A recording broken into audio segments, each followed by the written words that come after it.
This is the last Monday of the month, which means London Baker Law, Debbie Baker.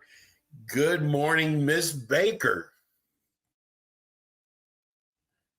Debbie, are you there? Sometimes you look at, I don't think we're supposed to do today's show. Debbie, are you there? Oh my gosh. Okay. What's happening? Steve. Yes. Steve, can you hear me now? I hear you fine. This is so weird. Okay. Okay. Well, have we had fun already this morning? Yeah, listen, I just gave you a great opening, and God has allowed us to put this show on. So I guess we're supposed to be here. Life is great. Debbie, can you hear me okay? Yeah, I can. Oh, good. I can hear you just fine. Yeah. We hear you fine. I was just explaining, this is one of the few talk shows that's live. Most talk shows are pre-recorded. And when you do a live show, you never know what's going to happen. And like I was telling everybody, our great producer had a major tornado last night. And we didn't even know if we were going to get today's show on. But like I said, I guess God wanted us to do today's show. And we've had some technical problems. But the bottom line is this is the last Monday of the month, which means Debbie Baker, attorney Debbie Baker. Welcome and good morning. Thanks. I'm excited. Now, Debbie's on the phone today. That's the hardest way to do an interview. I'm giving you a little backstage input. It's not easy being on the phone to do a show for 25 minutes, but we're going to try to knock it out. I've got some great questions for Debbie, but I keep looking at our numbers, which keep going up.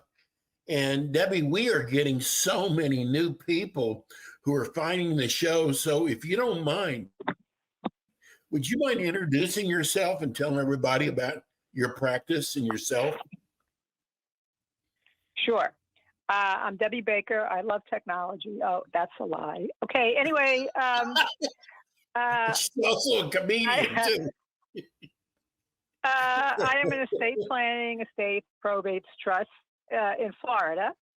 I've been graduated in 2015. I was sworn in October of 2015. So I haven't been practicing for quite 8 years. I spent 30 years or more being an executive coach. People who knew me, if anybody I know now knew me at 5, they'd probably tell you then I was more than happy to tell them how to live their lives before that. But anyway, for at least over 30 years, I was a coach helping people make difficult decisions and ask them hard questions, and so they could have more peace and contentment in their life. And then in 2008, God told me to go to law school, which is a long story. Great story, long story. And the 4 years in law school were glorious.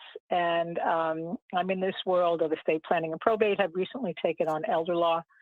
And in the area that there are so many people who need help, and I am driven to be of service. So that's a very short version of who I am. Debbie, you love helping people, and you've really got a heart for it. And I guess that's why estate planning was the best area of law for you to go into. Yes. Well, I certainly promised myself I never wanted to be in court, although people were very disappointed that I didn't want to because they say I'm a great arguer. Yes. But court didn't appeal to me. I really wanted to sit on the side of somebody and kind of, literally or figuratively hold their hand, pray with them when that was appropriate or asked for, or I felt moved to, and just walk them through it. I had a client, whose sister died yesterday, and we've been walking the living sister, through that for the last 6 weeks, trying to help her sister who was ill, and it's really rewarding. Certainly we couldn't stop the passing, but I believe that I was in a position to make all the conversations and the potential obstacles easier for the surviving sister as she navigated attempting to get the dying sister qualified for Medicaid. So, yeah. So that's Debbie, I got to tell you that I don't know why I'm noticing it more and more over the last 6 to 8 months, but it just seems like more and more people are passing away that you just thought they were in great health. And there's a lot, I'm seeing athletes who are passing away at a young age. And I don't know if it had something to do with a word I'm not allowed to mention that started with a C. I'm not allowed to mention that, but you just never know. And so estate planning I think is more important now than ever before. You can't wait like maybe you used to. Well, that's a really interesting thought. That would, and I would imagine that people used to wait longer, maybe before, 3 years ago, 3.5 years ago. Right. But it's an easy thing to avoid. Just in terms of people who develop dementia. I did some work in that, some learning in that a few years ago, and I thought my brother had it. And I gathered the general rule of thumb, and this is probably true with estate planning, that people wait at least 90 days too long before they do anything. Yes, especially I believe that. In the face of illness, because they can't imagine it's happening, or they think they're avoiding confronting what's happening, or it's so gradual that it would be if you and I were married and you started repeating yourself, but you'd always repeated yourself to some degree. I might not even be aware of it, right? Particularly until somebody came in and said, "Have you noticed that Steve keeps repeating himself?"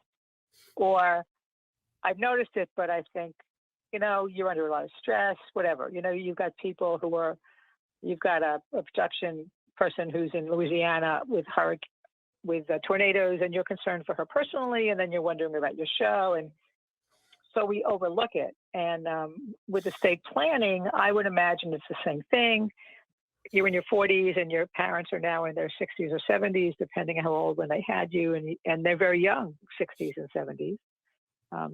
And so you can't envision that they're not the people you've always known. Well, you ignore it and you make excuses for it. And it's a really easy thing to ignore because none of us are ever going to die. And none of us will probably ever be sick. How much do we ever think about being sick? Go ahead. You have been a life coach for a long time. How much of that has helped you in your practice now? Oh, it helps a lot. It helps a lot because part of what people like or don't like, or at least admire about me, I think, is that I'm always very direct. I had a friend call me last week whose father is struggling with some stuff, and she said, "I can trust you to tell him the truth. You're not going to sugarcoat it. You're not going to skate over it. You're not going to avoid it. You're going to ask him pointed questions, and he may not answer them or want to answer them, but I can trust that you're not going to be sugar and spice, so to speak." I think people have always appreciated that I will say what I'm thinking. The coaching gave me a lot of practice in tact, for want of a better word. Not being what do they call people from the Northeast, brutally honest, or at least New Yorkers, brutally honest, but honest. Yes. I think I'm lots of people who think I'm brutally honest, but but it's in a Coaching good helps a way. lot because, and I also have been very blessed since as long as I can remember to have great, really great intuition and substantial compassion. But my intuition surprises me at times because I'll be talking to a person and I'll say something that I'm just thinking I'm making up, and they'll say, "This happened in coaching, it's happened in my planning." Like, how did you know? Well, I didn't know. I mean, it's not like I had a script that said, Steve's experiencing this. You know, we've talked about our animals, Steve, and my cat has made appearances, and you've talked about how you become a cat person. Yes. It would be The cold saying to start. you, even in a casual conversation, something about cats that indicated I had a friend whose cat had just died, and you said, you're not going to believe this, but 2 o'clock this morning, Sophia and I were rushing, her to the hospital, and the vet couldn't do anything. And so I didn't know that. I didn't know that. I wasn't talking about you. So, yes, more direct answer to your question is the coaching has been hugely helpful in my practice. And it helps that even though I say I'm 39 and have been for a lot of years, I've been 39 for a lot of years. And, Frank Sinatra had an old song that love is wasted on the young. Well, you don't get wisdom by not having experiences. And if you're willing to look at what those experiences taught you, you really have a lot to offer people. All of us do, not me, but there's a lot to offer people. Not that their experiences will be mine. No estate planning client's going to come in with my experiences. Okay. But my experiences for myself and for others will inform me about what is so hard about making this decision. I have a client now who's been searching for a couple to be permanent guardian for their children should both of the parents pass before he becomes 18 at least. And the woman said, I had no idea it would be this hard. Well, yeah, I mean, think about it. You got to find people your child knows. You got to find people who you're pretty sure will raise them the way you would. Not exactly, but substantially. You got to find people who will honor your wishes. So, if your idea is that they don't get a car when they're 16 unless they're contributing to its upkeep, and they raised a family where they just gave a kid a car when they were 16, if there was a clunker, it's like, well, this is what mom and dad wanted. This is what they would have done, and we're going to do this. Or you're going to go to college before you get this money. Well, your kids, I know my kids didn't go to college, but this is what your mom and dad wanted. So find a trade school, find the military, find something. We're honoring what your mom and dad would have wanted you to have, and we made that promise. And I can help people walk through those decisions. You brought up your cat just a minute ago. We actually got a letter from one of the listeners that wrote a question in that she has a cat, and she feels like the cat is going to outlive her. And is there anything she can do as to estate planning for her cat? Oh, there is. It depends upon where she lives, but there is. Florida allows pet trusts, as a big thing. But I've had at least one client, I don't know that I've had another, who has made a specific gift of money, a specific amount of money gift to a specific person to take care of his and his wife's cat or cats when the second of them dies or when it becomes necessary. So you could absolutely make provisions for your animals. Absolutely. Oh, that's wonderful. That was a question that had come up. Let me go to my next question. What's better when you've got minor children that are involved? What's better, a trust or a will?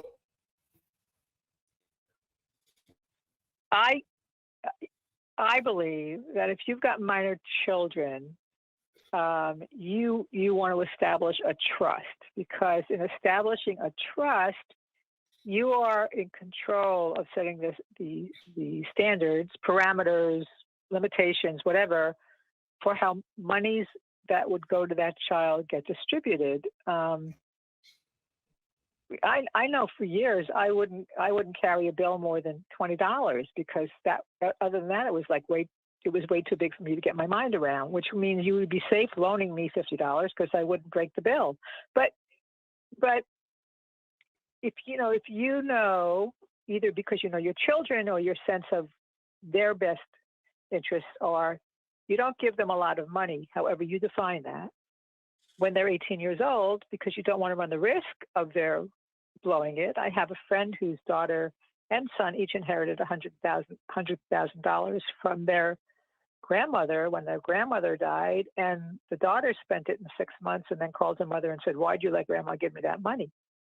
Well, grandma didn't ask me, because I would have told her no, not because of you, but because you were too young. So you can set up ages and stages. You can set up they get a share when they're 18 because they've graduated from high school. You can set up that they get a certain amount of money when they're 22, where they graduated from college or they finished a trade school. So it would be setting up in a trust how you would have treated them had you lived to see them reach those ages. And I think it's a really, really good idea. So with people with young children, young children. Right now, I've got one who's got an 11-year-old and a 6-year-old. I've got another one. She's got one and he's 6. So definitely for those. If you've got a 16 and 17-year-old, I'd probably still recommend it, unless you're going to trust them with money. And I have people who set up trusts for adult children where they don't get any money until they're 35. And my son and daughter-in-law set up a trust where I think the ages are 35, 40, and 45. And, sometimes I think they're going to live, really? They're going to live that long? But all of their children are very responsible. They have good jobs, all of them. 2 of them are going to be parents this year. And it's like, they don't need the money right now. So their father and mother set it up so they get distributions when they were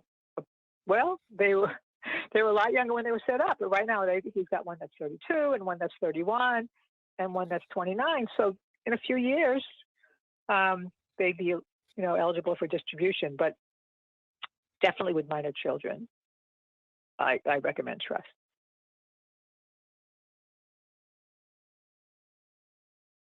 You still there? Steve? Actually, Steve has lost his signal, but we will continue the show. He said there's a hurricane coming down to Florida, so I hope everybody over there is good. Well, right now it's coming down. It's coming down the Gulf. This has been a great day, but you're okay, right? Wherever you are for now, you're okay. Yeah, it's a tornado. It manages, but it goes away quickly. It's a lot better than a tornado. And everybody that went through anything like that, I'm not saying a tornado is a good thing, but it's less damage than a hurricane since I've been through Katrina and Ida. Oh, wow, yeah. Everybody's okay, like, so why do you live there?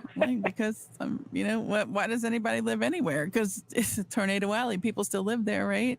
Not here. We're not Tornado Alley, but Kansas and everywhere else, they still live there. Right. Though it happens, and people still live in Florida, they get hurricanes too. So, it just you got to really learn weird. to cope with things and move on.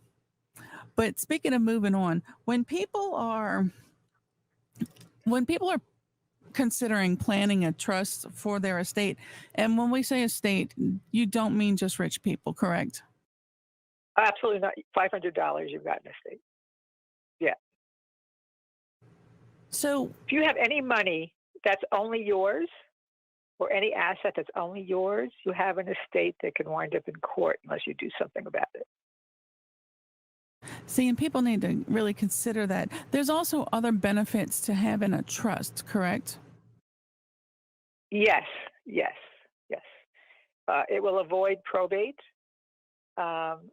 in most situations, which means everything stays private, and you don't have to go to a court to get anybody's permission to distribute assets and take care of things without anybody knowing what you're doing.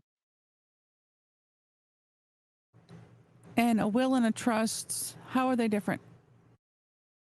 Okay, so the will is the instrument that says how you want to dispose of your assets, and the will is the one that's controlling if you've left anything in a. Okay, so are you married, Rebel? I am not, no. Oh, you're single. Okay, so you're single. So right now, anything you own, whatever it is, checking, savings, whatever it is in your name only, and maybe you have a beneficiary designation. But what happens oftentimes is people don't even have beneficiary designations, which would mean your bank knows to who to give however much or little money is in your account to a particular person should you pass. Okay.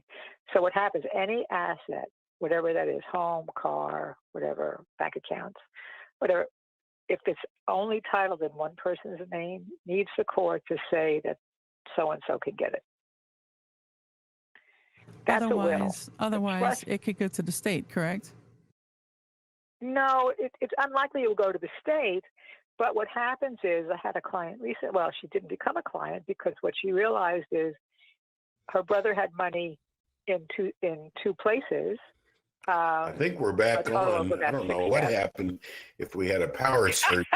No, Steve, we've been here. Anyway, so I'm going to finish this with Rebel. So she had a brother who passed, and he had money in an account that only had his name on it. Her legal fees were going to be $6,000. Let's just say, okay, and she was able to find somebody who was willing to tell her that there was less than $6,000 in the account. There was no point in her doing anything.